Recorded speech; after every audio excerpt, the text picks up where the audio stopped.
Un escándalo sexual sacude nuevamente al Vaticano. Un exmisionero denunció ante el Papa Francisco los abusos a los que fue sometido mientras hacía parte de la comunidad misionera de San Pablo Apóstol y de María Madre de la Iglesia, una poderosa comunidad de sacerdotes españoles que se extienden en Estados Unidos, América Latina y África.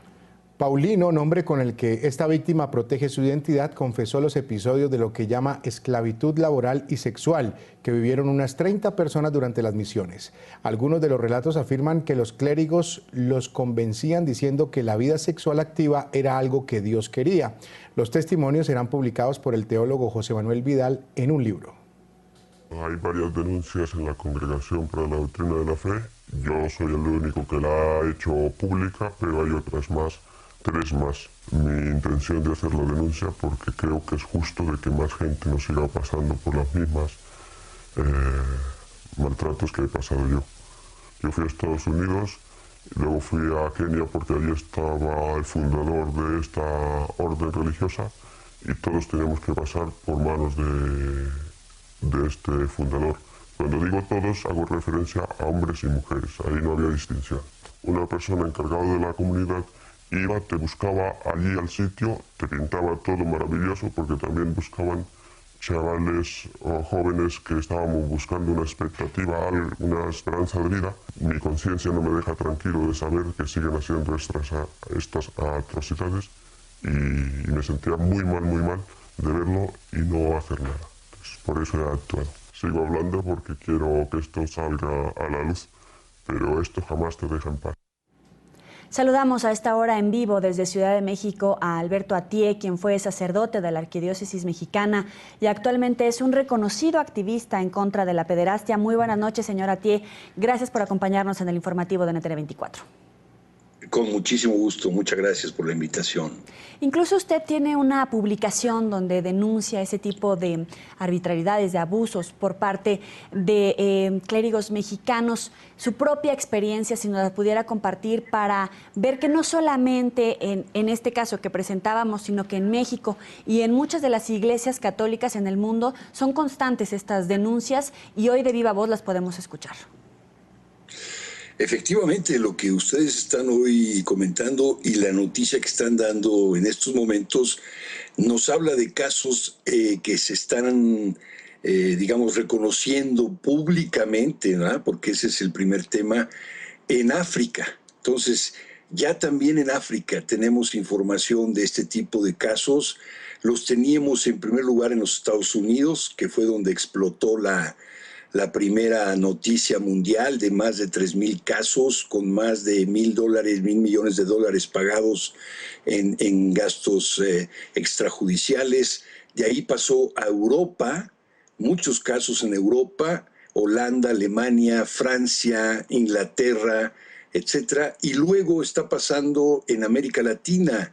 Tenemos un caso muy reciente que ustedes deben conocer también en Perú con Sodalicio Cristiano, casos de Chile, de Argentina, obviamente también de México, que los hemos estado denunciando desde los años 90 y actualmente el caso de África.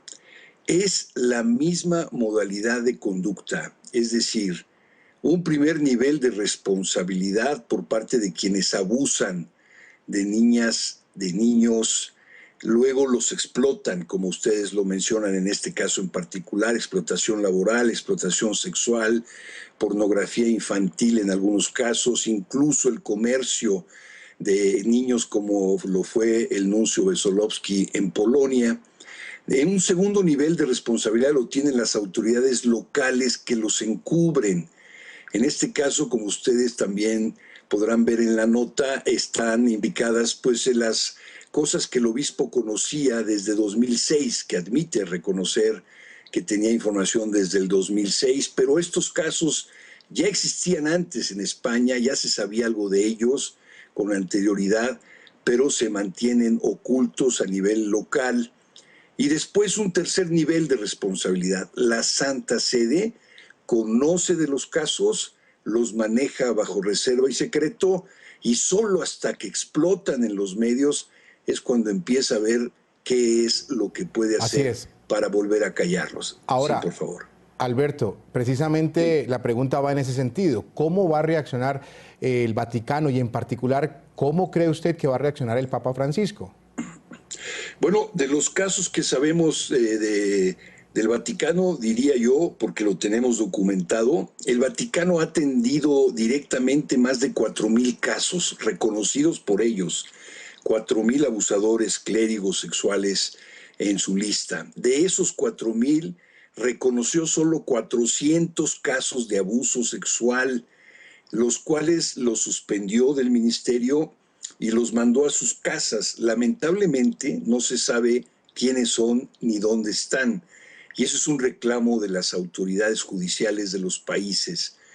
De parte del Papa Francisco, pues les puedo decir que ha actuado de forma ambivalente, ¿no? En primer lugar, en el caso de México, Jesús Romero, pues solo le mandó una condolencia y una expresión de solidaridad. En el caso de un joven de España, si ustedes recuerdan, lo que hizo fue hablarle al obispo, decirle que lo recibiera y exigirle que entregara información a las autoridades. El obispo lo hizo, detuvieron a los sacerdotes, pero el obispo no ha sido tocado. En el caso de Chile tenemos también casos de incluso nombramiento de obispos acusados de encubrimiento. ¿Qué va a hacer en este caso el Papa Francisco? Es muy buena pregunta.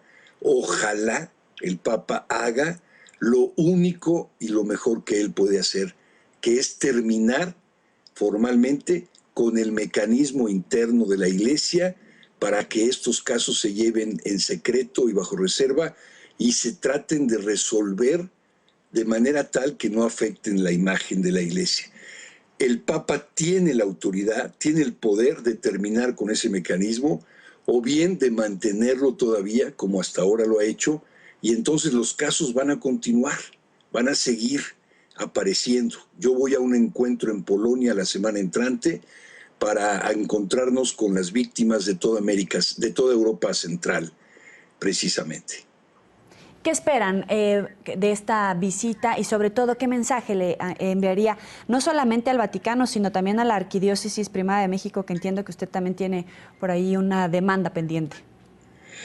En el caso de México tenemos 5 arzobispos y obispos que están precisamente en procesos de, digamos, explicitación a través de información que tenemos sobre las formas de encubrir a 5 pederastas que son y han sido pederastas muy violentos y muy graves. El padre Maciel, por supuesto, más de 100 casos dentro de su congregación. El padre Nicolás Aguilar, más de 200 casos en Puebla, en México y en los Estados Unidos. El padre Eduardo Córdoba en San Luis Potosí, cerca de 100 casos. El padre Silvestre, Gerardo Silvestre en Oaxaca, cerca de 100 casos. Y el padre Carlos López, un párroco del cual no tenemos toda la información, pero sí tenemos los casos que abusó, particularmente de este joven Jesús Romero, que fue quien le escribió al Papa. Todos estos casos no logran prosperar en la justicia civil, porque la justicia civil también los protege, también los cuida, también los mantiene ocultos. Alberto Atié, mil gracias. Él fue sacerdote de la Arquidiócesis de México. Actualmente es un reconocido activista en contra de la pederastia. Gracias por habernos acompañado aquí en el informativo de NTN 24. Una buena noche para usted en Ciudad de México. Muchísimas gracias, igualmente para ustedes. Muy amable.